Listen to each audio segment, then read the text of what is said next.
The Moustache by Robert Cormier. At the last minute, Annie couldn't go.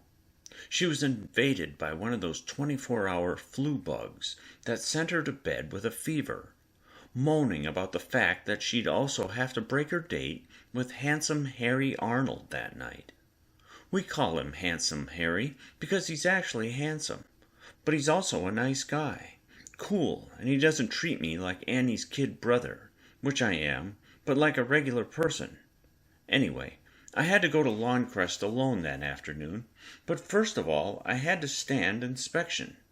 My mother lined me up against the wall. She stood there like a one-man firing squad, which is kind of funny because she's not like a man at all. She's very feminine, and we have this great relationship. I feel as if she really likes me. I realize that sounds strange, but I know guys whose mothers love them and cook special stuff for them and worry about them and all, but there's something missing in their relationship. Anyway, she frowned and started the routine. "That hair," she said, then admitted, "Well, at least you combed it." I sighed. I have discovered that it's better to sigh than argue. "And that mustache." She shook her head. "I still say a 17-year-old has no business wearing a mustache." "It's an experiment," I said. "I just wanted to see if I could grow one." To tell the truth, I had proved my point about being able to grow a decent mustache, but I had also learned to like it. "It's costing you money, Mike," she said. I know. The money was a reference to the movies. The downtown cinema had a special Friday night offer. Half-price admission for high school couples, 17 or younger. But the woman in the box office took one look at my mustache and charged me full price. Even when I showed her my driver's license. She charged full admission for Cindy's ticket, too, which left me practically broke and unable to take Cindy out for a hamburger with the crowd afterward. That didn't help matters, because Cindy has been getting impatient recently about things like the fact that I don't own my own car and have to concentrate on my studies if I want to win that college scholarship, for instance. Cindy wasn't exactly crazy about the mustache either. Now it was my mother's turn to sigh. "Look," I said to cheer her up, "I'm thinking about shaving it off," even though I wasn't. Another discovery. You can build a way of life on postponement. "Your grandmother probably won't even recognize you," she said, and I saw the shadow fall across her face. Let me tell you what the visit to Crest was all about. My grandmother is 73 years old. She is a resident, which is supposed to be better word than patient, at the Crest nursing home.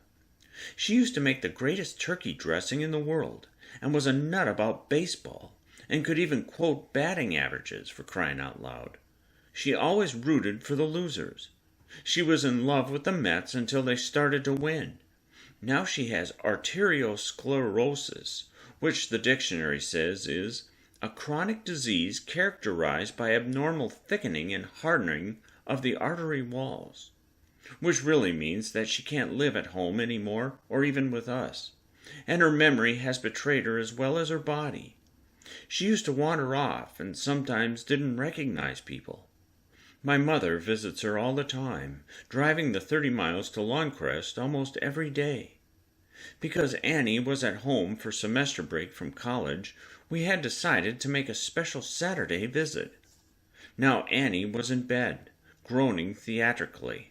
She's a drama major. But I told my mother I'd go anyway. I hadn't seen my grandmother since she'd been admitted to Crest. Besides, the place is located on the Southwest Turnpike, which meant I could barrel along in my father's new Le Mans. My ambition was to see the speedometer hit 75.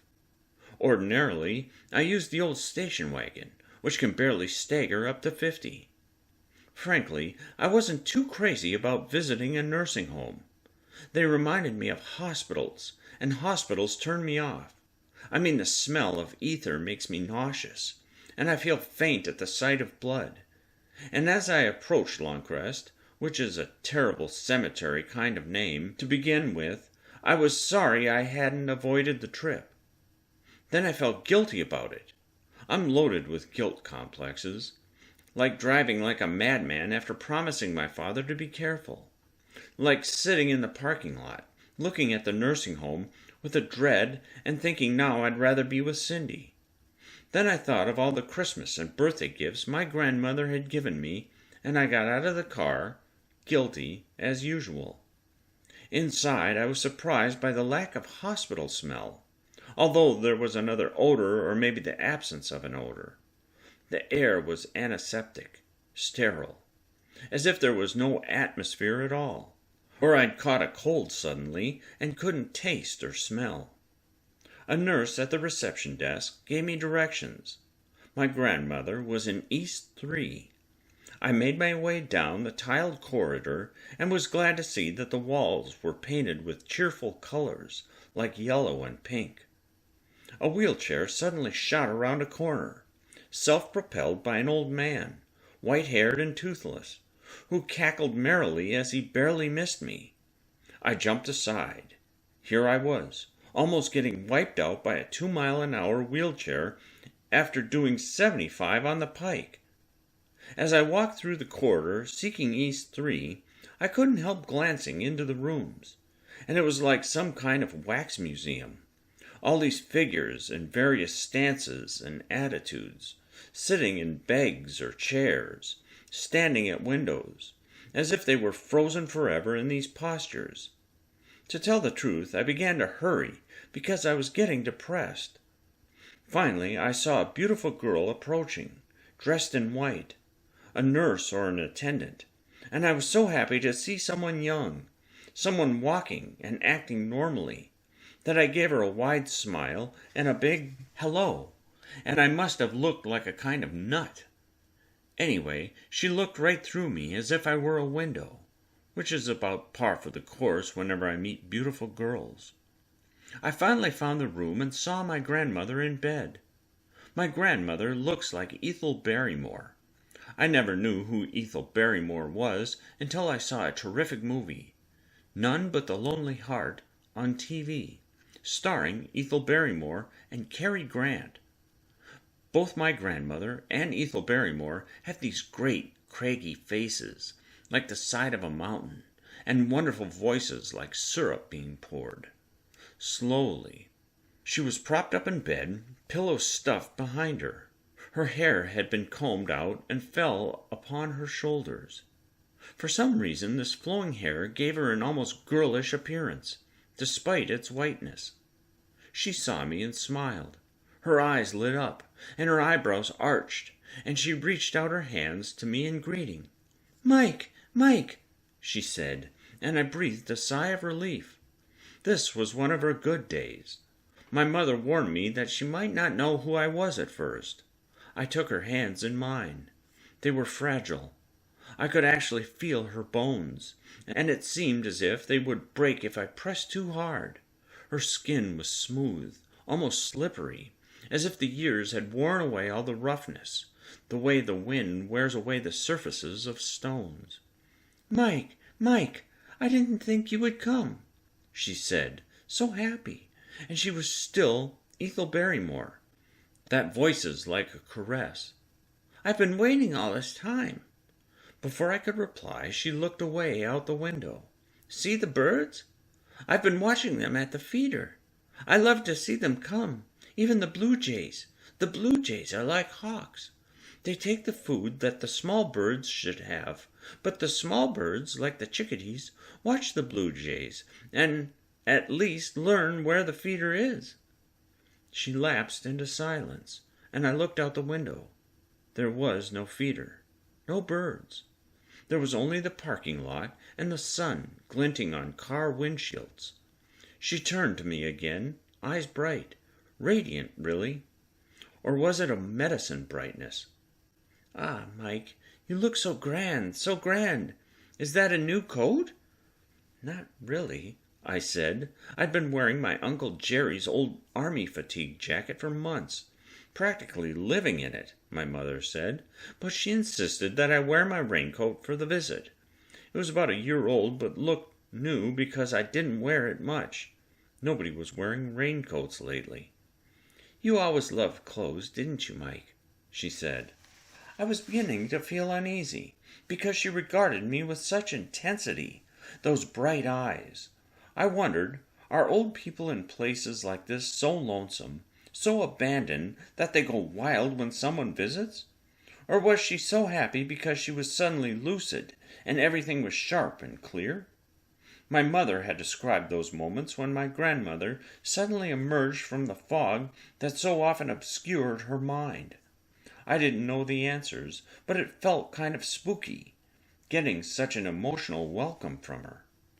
"I remember the time you bought the new coat, the Chesterfield," she said, looking away again, as if watching the birds that weren't there. "That lovely coat with the velvet collar.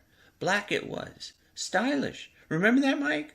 It was hard times, but you could never resist the glitter." I was about to protest. I had never heard of a Chesterfield, for crying out loud, but I stopped. Be patient with her, my mother had said. Humor her. Be gentle. We were interrupted by an attendant, who pushed a wheeled cart into the room. "Time for juices, dear," the woman said. She was the standard 40 or 50-year-old woman, glasses, nothing hair, plump cheeks. Her manner was cheerful, but a businesslike kind of cheerfulness. I'd hate to be called dear by someone getting paid to do it. "Orange or grape or cranberry, dear?" "Cranberry is good for the bones, you know." My grandmother ignored the interruption. She didn't even bother to answer, having turned away at the woman's arrival, as if angry about her appearance. The woman looked at me and winked, a conspiratorial kind of wink. It was kind of horrible. I didn't think people winked like that anymore. In fact, I hadn't seen a wink in years. "She doesn't care much for juices," the woman said, talking to me as if my grandmother weren't even there. "But she loves her coffee, with lots of cream and 2 lumps of sugar. But this is juice time, not coffee time." Addressing my grandmother again, she said, "Orange or grape or cranberry, dear?" "Tell her I want no juices, Mike," my grandmother commanded regally, her eyes still watching invisible birds. The woman smiled, patience like a label on her face. "That's all right, dear. I'll just leave some cranberry for you. Drink it at your leisure. It's good for the bones." She wheeled herself out of the room. My grandmother was still absorbed in the view. Somewhere a toilet flushed. A wheelchair passed the doorway. Probably that same old driver fleeing a hit-and-run accident. A television set exploded with sound. Somewhere, soap opera voices filling the air. You can always tell soap opera voices. I turned back to find my grandmother staring at me. Her hands cupped her face. Her index fingers curled around her cheeks, like parentheses marks. "But you know, Mike, looking back, I think you were right," she said, continuing our conversation as if there had been no interruption. "You always said it's the things of the spirit that count, Meg. The spirit! And so you bought that baby grand piano. A baby grand in the middle of the Depression. A knock came on the door and it was the delivery man. It took 5 of them to get it into the house." She leaned back, closing her eyes. "How I loved that piano, Mike. I was never that fine a player, but you loved to sit there in the parlor, on Sunday evenings, Ellie on your lap, listening to me play and sing." She hummed a bit, a fragment of melody I didn't recognize. Then she drifted into silence. Maybe she'd fallen asleep. My mother's name is Ellen, but everyone always calls her Ellie. "Take my hand, Mike," my grandmother said suddenly. Then I remembered. My grandfather's name was Michael. I had been named for him. "Ah, Mike," she said, pressing my hands with all her feeble strength. "I thought I'd lost you forever, and here you are, back with me again." Her expression scared me. I don't mean scared as if I were in danger, but scared because of what could happen to her when she realized the mistake she had made. My mother always said I favored her side of the family.